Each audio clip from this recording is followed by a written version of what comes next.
नमस्कार, your money में आप सभी का स्वागत है। मैं हूं हर्षदा सावंत। यहाँ पर मंदी को लेकर काफी ज्यादा चिंता फैलती हुई दिखाई दे रही है। जब भी मंदी आती है तो स्ट्रेस इसी बात का होता है कि क्या आपकी नौकरी बचेगी या नहीं, या फिर आपको किसी तरह का पे कट लेना होगा।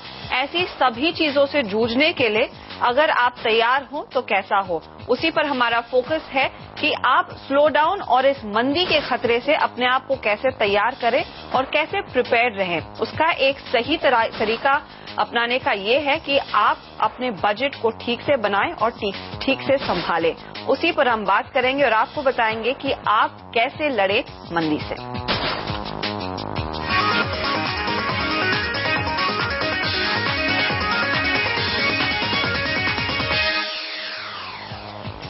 और हमारी इस खास सीरीज में हम आपको बताने वाले हैं कि बजट बनाना क्यों फायदे की बात होती है और क्यों एक सही बजट आपका साथ देगा मंदी से मुकाबला करने में। आज हम जानेंगे कि क्यों बजट बनाना जरूरी है और हमारे साथ हैं वाइज इन्वेस्टमेंट एडवाइजर्स के सीईओ हेमंत रस्तोगी। हेमंत, स्वागत है आपका। जैसे हम चर्चा कर रहे हैं कि मंदी की चिंता अब फिर से लौटती हुई दिखाई दे रही है। अक्रॉस द बोर्ड हमने देखा है कई सारे लोग ये सोच रहे हैं कि उनका जॉब बचेगा या नहीं। इस तरह का स्लो डाउन में अगर मैन्युफैक्चरिंग कम होने वाली है, शायद जॉब कट आ सकते हैं, इफ एट ऑल पे कट आ सकते हैं। तो सबसे पहले एक हाउस होल्ड बजट तैयार करना क्यों इम्पोर्टेंट है और एक कितना बड़ा हथियार हो सकता है इस तरह की मंदी से लड़ने के लिए? देखिए, सबसे इम्पोर्टेंट बात है, जब जैसे हमारी लाइफ के कोई भी एस्पेक्ट रहते हैं, हम हमेशा बात करते हैं कि कुछ ना कुछ वहां पे डिसिप्लिन होना चाहिए। उसी तरह से हमारे जो पर्सनल फाइनेंसेस है वहां पे भी डिसिप्लिन होना चाहिए।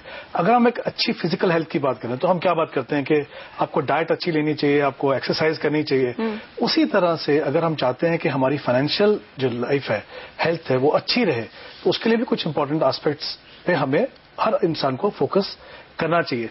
सबसे पहला तो ये कि समझना है कि हमें आज का नहीं सोचना है, हमें कल का भी सोचना है। काफी बार ऐसा होता है कि हमें आज अगर हम पैसा हमारे पास है, हम खर्चा कर रहे हैं, हम कल के बारे में नहीं सोच रहे हैं। तो कहीं ना कहीं एक तो आपको अपनी सोच बदलने की जरूरत है। दूसरा इंपॉर्टेंट है कि आप डिसिप्लिन कैसे लेके आएंगे, वो एक अपने हाउस होल्ड बजट से लेके आएंगे। हाउस होल्ड बजट कैसे बनाना है, किस तरह से बनाना है, जब भी हम बात करते हैं तो काफी लोगों को लगता है कि थोड़ा कॉम्प्लिकेटेड है, लेकिन सच्चाई है कि इसमें बहुत ज्यादा कॉम्प्लिकेशन है नहीं। लेकिन इससे पहले कि हम बात करें कि इसको कैसे बनाना है, आई थिंक कुछ एक इंपॉर्टेंट एस्पेक्ट्स है, उनके ऊपर बात करना जरूरी है। किस तरह से जो ये हाउस होल्ड बजट है हमारी जो फाइनेंशियल हेल्थ को सुधार सकता है या किस तरह से उसमें डिसिप्लिन ला सकता है, इसके बारे में जानना जरूरी है। देखिए, सबसे पहले हम बात करते हैं कि हम में से कुछ लोगों को आदत होती है कि हम इम्पल्सिव बायर होते हैं। जैसे कहीं गए, बाहर गए और जो भी अच्छा लगा हमने खरीद लिया। वो क्यों खरीदते हैं? क्योंकि कहीं हमने बजटिंग नहीं की, हमें मालूम नहीं हमें कितना पैसा उसमें एलोकेट करना है, तो कुछ भी चाह खरीद लिया। दूसरा, आजकल न्यूक्लियर फैमिलीज हैं, हस्बैंड वाइफ अगर दोनों काम करते हैं, तो संडे मिला आपको बाहर जाने के लिए, बच्चों के साथ बाहर गए, बच्चे ने कुछ भी मांगा, कहीं ना कहीं आपको लगता है कि जो बच्चा मांगे उसको दे दीजिए। तो आई थिंक वहां पे आप खर्चा ज्यादा कर सकते हैं। दूसरा, कहीं ना कहीं हमें पीयर प्रेशर में हम खरीदते हैं। अगर हमारे नेबर्स के पास कुछ है तो हमारे पास क्यों नहीं है, या हमारे फ्रेंड्स रिलेटिव्स के पास है तो हमारे पास क्यों नहीं है, तो पीयर प्रेशर में भी हम यहाँ पे खरीदता है। कुछ लोगों में ये देखा गया है कि उनको रिटेल थेरेपी जो है, उनको लगता है सब जितनी भी प्रॉब्लम्स है उनकी लाइफ में उसका सोल्यूशन वही है। तो अगर आप उदास हैं तो आप जाएंगे कुछ खरीद लेंगे, अगर आप खुश हैं तो भी खरीद लेंगे। तो आई थिंक ये जो चीजें हैं, जब हम ऐसा करते हैं तो ये इसलिए करते हैं क्योंकि हमने कहीं पे हाउस होल्ड बजट नहीं बनाया, हमने देखा नहीं है कि कितना पैसा हम इन चीजों पे खर्च कर सकते हैं। इसके लिए बहुत जरूरी है कि आप एक अपना हाउस होल्ड बजट बनाएं। अब जब बजट की बात करते हैं तो क्या कुछ इंपॉर्टेंट चीजें देखनी है। क्या क्या आपको लगता है ध्यान में रखना चाहिए उस बजट बनाते टाइम? देखिए, जैसे मैंने कहा, इसका प्रोसेस काफी सिंपल है। सबसे पहले हमें देखना है कि हमारे खर्चे कौन से। दो तरह के खर्चे हमारे होते हैं, एक नॉन डिस्क्रिशनरी और डिस्क्रिशनरी। नॉन डिस्क्रिशनरी वो है जो हमें खर्चा करना ही है।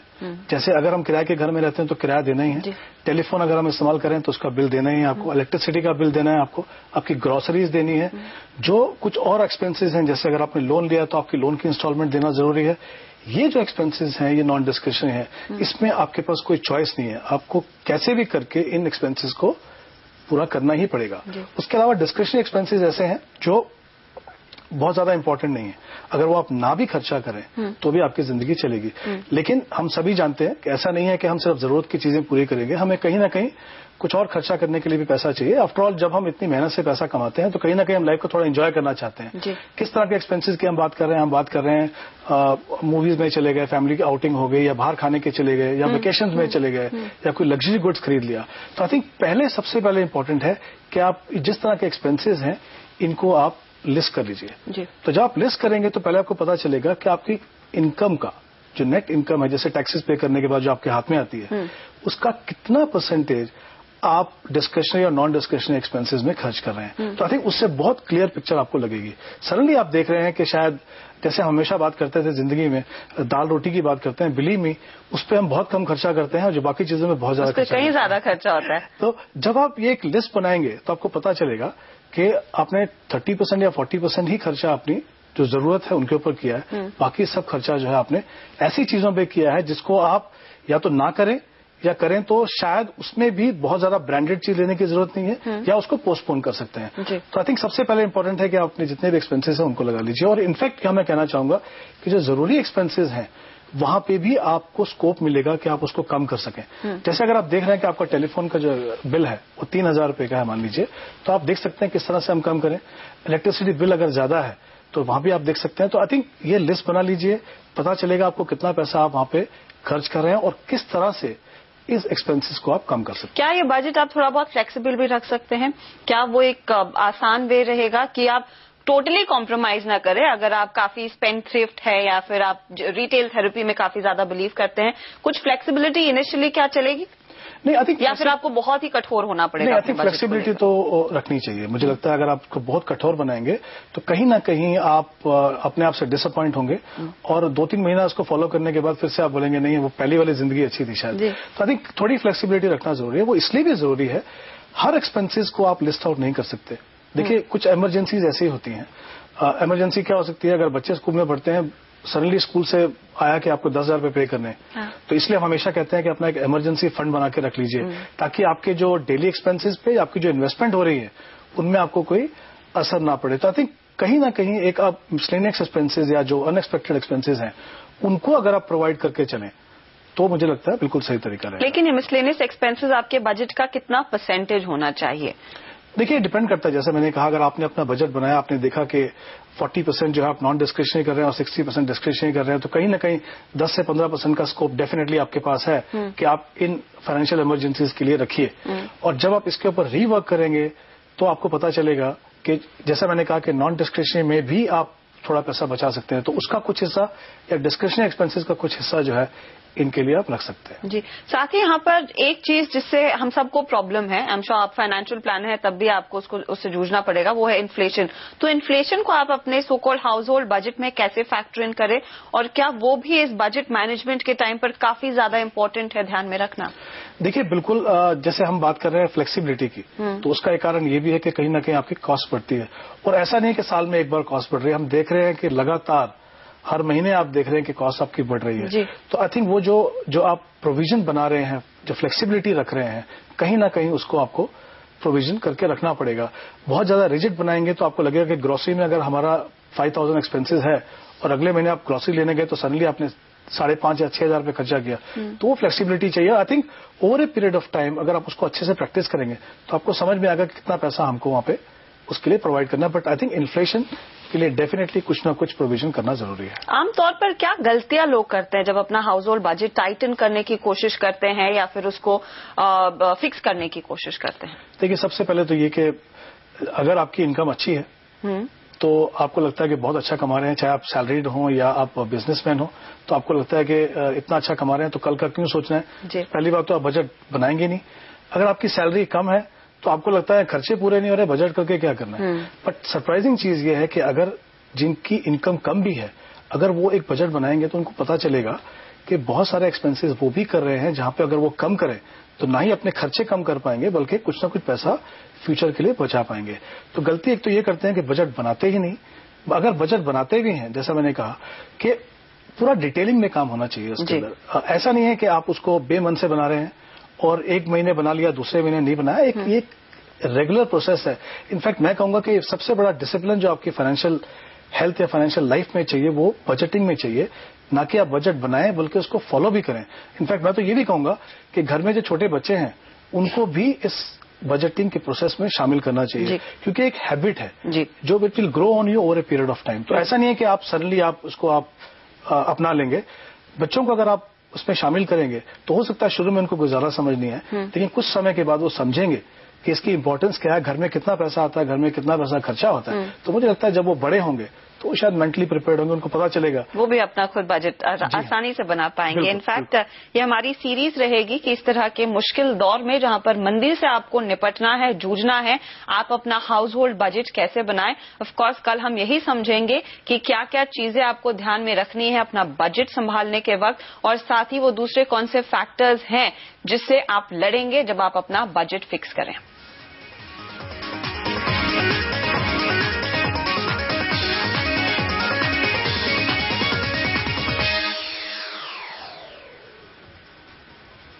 इसी के साथ हम लेंगे एक छोटा सा ब्रेक, लेकिन लौट कर आएंगे योर मनी में और यहाँ पर म्यूचुअल फंड से जुड़े आपके जो भी सवाल हैं उनका जवाब लेंगे।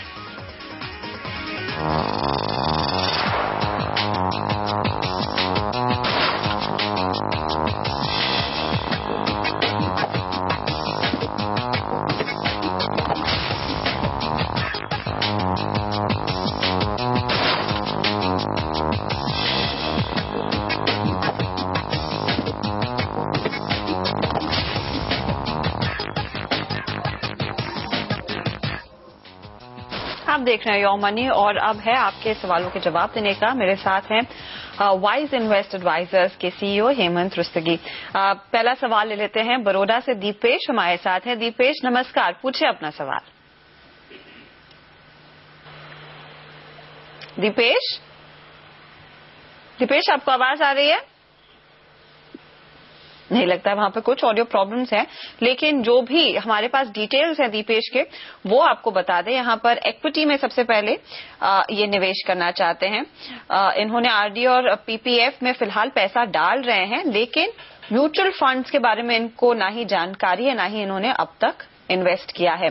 दीपेश बताइए, आप म्यूचुअल फंड्स पर ही नजर बनाए हुए हैं फिलहाल?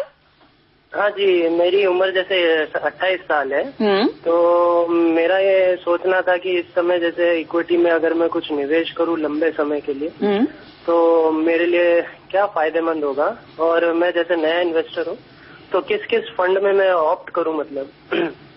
ओके, और साथ ही जब आप लंबा समय कह रहे हैं, ये क्या ड्यूरेशन आपने जहन में रखा है?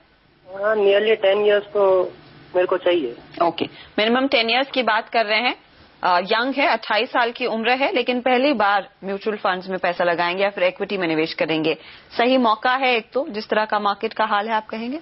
अरे यहाँ पे दो इंपॉर्टेंट एस्पेक्ट है। एक तो उन्होंने कहा कि उनका समय जो टाइम होराइजन जो है वो 10 से 15 साल, मतलब काफी लंबा समय इनके पास है। दूसरा हमें ये देखना है कि जो एग्जिस्टिंग इन्वेस्टमेंट है वो कहाँ पे कर रहे हैं। एक तो ये डाल रहे हैं पीपीएफ में पैसा, जो मुझे लगता है अगर डेट ऑप्शंस की बात करें तो इससे अच्छी कोई ऑप्शन नहीं है। एक तो आपको टैक्स फ्री रिटर्न मिल रहा है, दूसरा सेफ्टी पॉइंट ऑफ व्यू से आई थिंक पीपीएफ में डेफिनेटली आप इन्वेस्टमेंट करते रहिए। दूसरी इन्वेस्टमेंट ये कर रहे हैं रेकरिंग डिपॉजिट में, उसके बारे में बात करेंगे थोड़ा बाद में। तो दोनों की दो जो इन्वेस्टमेंट है वो डेट ओरिएंटेड है बेसिकली, क्योंकि लंबा समय है। मुझे लगता है बिल्कुल सही समय है और सही अपॉर्चुनिटी है और सही डिसीजन होगा इनका अगर ये इक्विटी में इन्वेस्ट करें। और इक्विटी में इन्वेस्ट करने के लिए जैसा हम जानते हैं, या तो आप स्टॉक मार्केट में इन्वेस्ट कर सकते हैं, म्यूचुअल फंड में इन्वेस्ट कर सकते हैं। क्योंकि फर्स्ट टाइम इन्वेस्ट कर रहे हैं तो मुझे लगता है म्यूचुअल फंड सही रहेगा। और साथ ही अच्छी बात यह है कि वो हर महीने इन्वेस्ट करना चाहते हैं, तो जो भी वॉलिटिलिटी है शॉर्ट टर्म या मीडियम टर्म में वो काफी हद तक कम हो जाएगी, क्योंकि आपको एवरेजिंग का फायदा यहाँ पे होगा। लेकिन वो तभी मिलेगा जब आप जो अपना डिसिप्लिन है इन्वेस्टमेंट का वो पूरे टाइम होराइजन पे रखें। अगर वो ऐसा कर सकते हैं तो मुझे लगता है इक्विटी में इन्वेस्ट करना इनके लिए बिल्कुल सही रहेगा। क्योंकि ये फर्स्ट टाइम इन्वेस्टर हैं, तो इनको पहला तो ये जो वेल डाइवर्सिफाइड इक्विटी फंड्स हैं वहां पे देखें। बहुत ज्यादा एक्सोटिक फंड जो सेक्टर फंड या मिड कैप फंड जो हैं काफी एग्रेसिव, उनमें नहीं डालें, क्योंकि equity as an asset class aggressive है। जरूरी नहीं है कि आपको उससे सही रिटर्न पाने के लिए अपने पोर्टफोलियो को बहुत ज्यादा एग्रेसिव बनाने की जरूरत है। जरूरत है आप सही स्ट्रैटेजी को अपनाएं, जैसा आप सिस्टमैटिक इन्वेस्टमेंट कर रहे हैं। तो दो फंड मैं आपको बता रहा हूं यहाँ पे। एक तो है ICICI focus blue chip fund, ये एक प्योर ब्लू चिप फंड है, जैसा कि नाम से पता चलता है, लेकिन थोड़ा सा अग्रेसिव है क्योंकि कंसंट्रेटेड होल्डिंग है, बट एसआईपी इन्वेस्टमेंट करने के लिए बिल्कुल सही है। तो जो भी पैसा आप इन्वेस्ट करना चाहें उसका 60% पैसा जो है वो आप इस फंड में लगाइए और 40% जो है वो आईडीएफसी प्रीमियर इक्विटी में लगाइए। इसमें करीब 80% जो है वो मिड कैप में रहता है और 15% अराउंड लार्ज कैप में रहता है।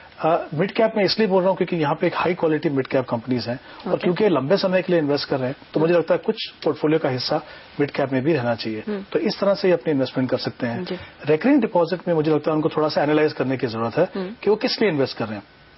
अगर उनका इनफैक्ट पूछ लेते हैं दीपेश, जो आपने आरडी शुरू किया है वो किसी पर्टिकुलर पर्पज से शुरू किया था या फिर आपको कोई और दूसरा विकल्प नहीं सूझा? मैम मैं बैंक में जॉब करता हूँ तो एज हमें इंटरेस्ट रेट एक 1% एक्स्ट्रा मिलता है 1 से, तो इसकी वजह से मैंने वहाँ इन्वेस्टमेंट कर रहा था। ओके, अब ये क्या, क्योंकि इनको एक्स्ट्रा इंटरेस्ट मिल रहा है शायद उस लिहाज से अट्रैक्ट हुए हैं, लेकिन आपको नहीं लगता आरडी एक सूटेबल इन्वेस्टमेंट ऑप्शन है या फिर पैसे जोड़ने का एक ऑप्शन है? नहीं, देखिए जैसे हमने पहले बात की थी, एक इमरजेंसी फंड बनाने की जरूरत है हर एक इंसान को। अब इनके अगर इन्वेस्टमेंट देखें तो सारी लंबी इन्वेस्टमेंट है, पीपीएफ भी लंबी इन्वेस्टमेंट है और इक्विटी में जो इन्वेस्ट करेंगे वो भी लंबी इन्वेस्टमेंट है। अगर आपको बीच में कुछ पैसे की जरूरत हो तो वो कहां से आएगा? उसके लिए एक इमरजेंसी फंड बनाना जरूरत है। अगर वो एक ऑब्जेक्टिव है तो कुछ पैसा डेफिनेटली आरडी में रह सकता है, लेकिन अगर कुछ लंबा समय के लिए इन्वेस्ट करना है 2 या 3 या 4 साल के लिए, तो मुझे लगता है कहीं ना कहीं दूसरे जो टैक्स एफिशिएंट ऑप्शंस हैं उनको देखने की जरूरत है। यहाँ पे आई थिंक जो करंट सिचुएशन में आप एक शॉर्ट टर्म डेट फंड जो होता है, इनकम फंड म्यूचुअल फंड का, बिरला डायनामिक बॉन्ड फंड बता रहा हूं आपको, उसको देख लीजिए आप। या जो एमआईपी जैसे प्रोडक्ट है, जो डेट ओरिएंटेड हाइब्रिड फंड्स हैं, जहां पे 80% पैसा जो है वो डेट में और 20% पैसा इक्विटी में है, जैसे रिलायंस एमआईपी है, एचडीएफसी एमआईपी लॉन्ग टर्म जैसे फंड है, उनको देखिए। ये कॉम्बिनेशन में एक तो आपको रिटर्न जो है वो रेकरिंग डिपॉजिट से ज्यादा मिल जाएगा, दूसरा जो रिटर्न्स है वो ज्यादा टैक्स एफिशिएंट होंगे। तो आई थिंक कोई भी इन्वेस्टमेंट करने से पहले अपना ऑब्जेक्टिव देख लीजिए, दूसरा कितना समय है आपके पास वो देख लीजिए, तीसरा मैं ये भी चाहूंगा कि इस समय पे आप, क्योंकि यंग है अभी, अपनी जो फाइनेंशियल प्लानिंग का प्रोसेस भी शुरू करें। पीस मील में जो इन्वेस्टमेंट डिसीजन लेंगे शायद उससे बहुत ज्यादा सक्सेस ना मिले। ये सही समय है इनके लिए। अगर ये मैरिड है तो अपने बच्चों के लिए इन्वेस्टमेंट कर सकते हैं, रिटायरमेंट प्लानिंग के लिए इन्वेस्ट कर सकते हैं। तो अगर सही टाइम होराइजन देख के इन्वेस्ट करेंगे तो सही एसेट क्लास में पैसा जाएगा। सबसे बड़ा फायदा यह है कि अगर आपको मालूम है कि आप 15 साल के लिए इन्वेस्ट कर रहे हो, तो अगर इक्विटी मार्केट में वॉलेटिलिटी भी है तो आप उससे घबराएंगे नहीं। आपको मालूम है क्योंकि आप डिसिप्लिन अप्रोच फॉलो कर रहे हैं, जितनी वॉलेटिलिटी मार्केट में होगी उतना आपको फायदा होगा। तो आई थिंक ये अगर प्रोसेस फॉलो करें और ये सही स्टेज है इनके लिए, तो आई थिंक मुझे लगता है काफी हद तक जो भी इनके गोल्स हैं वो अचीव कर पाएंगे और काफी तरह अच्छी जो है इन्वेस्टमेंट सक्सेस उनको मिल पाएगी। अच्छा दीपेश, उम्मीद करते हैं कि ये सारे टिप्स आपके काम आए और जैसे यहाँ पर हेमंत कह रहे हैं कि आप अपनी बाकी की भी फाइनेंशियल प्लानिंग पर जोर लगाएं ताकि आपका भविष्य भी उतना ही उज्जवल रहे जितना आज है। All the best. इसी के साथ हम लेंगे एक छोटा सा ब्रेक, लेकिन लौटकर जब आएंगे रजत दीवान का सवाल लेंगे जो जानना चाहते हैं कि फिक्स्ड मैच्योरिटी प्लान कैसा है, ये कितना सूटेबल है इनके लिए।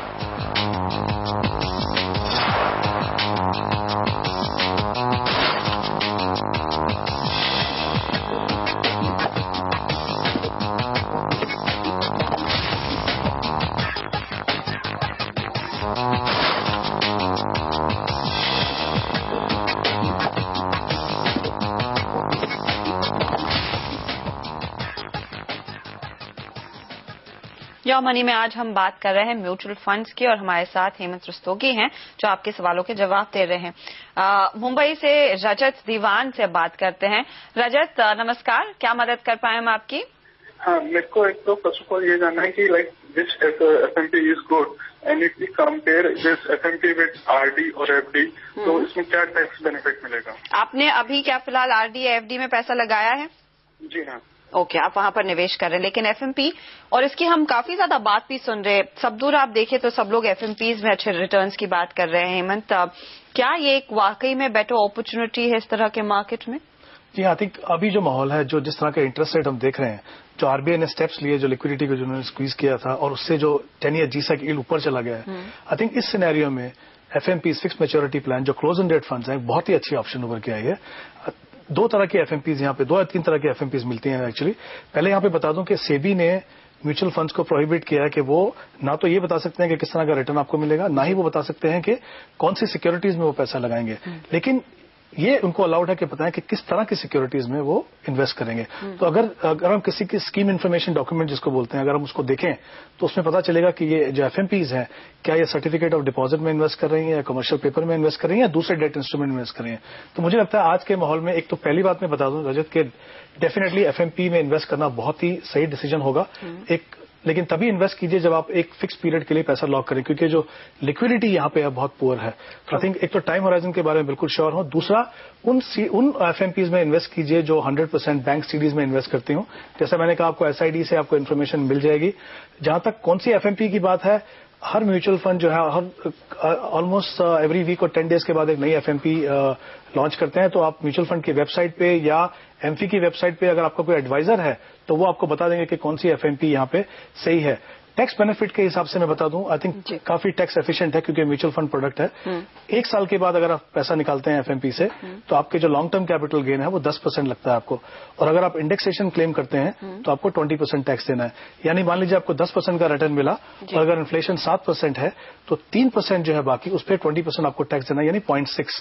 तो आपका जो पोस्ट टैक्स रिटर्न है वो 9.4 है। अगर आप उसको बैंक आरडी या एफडी से कंपेयर करें तो अगर आप 30% ब्रैकेट में है तो आपको 30% टैक्स देना है, यानी 10 रुपए पे आपको 3 रुपया टैक्स देना है। तो आप देख सकते हैं कि टैक्स एफिशिएंसी से काफी फर्क पड़ेगा। और दूसरा मुझे लगता है इस समय में एफएमपी का जो पोटेंशियल है वो डेफिनेटली बैंक एफडी से आपको ज्यादा रिटर्न देगा। ओके, तो एफएमपी एक अच्छा ऑप्शन है जहां पर आप पैसा लगा सकते हैं। ऑल द बेस्ट रजत। शुक्रिया हेमंत इन सवालों के जवाब देने के लिए। इसी के साथ योर मनी में आज के लिए इतना ही। लेकिन आपको अगर अपने सवालों के जवाब यहाँ पर इस प्लेटफॉर्म पर चाहिए तो आप हमें मेल कर सकते हैं और यहाँ पर अपने सवाल हमें भेज सकते हैं mf@moneycontrol.com पर, और या फिर आप फेसबुक पर जाकर यहाँ पर योर मनी वाले पेज पर भी अपने सवाल छोड़ सकते हैं। आपसे फिर मुलाकात होगी कल। नमस्कार।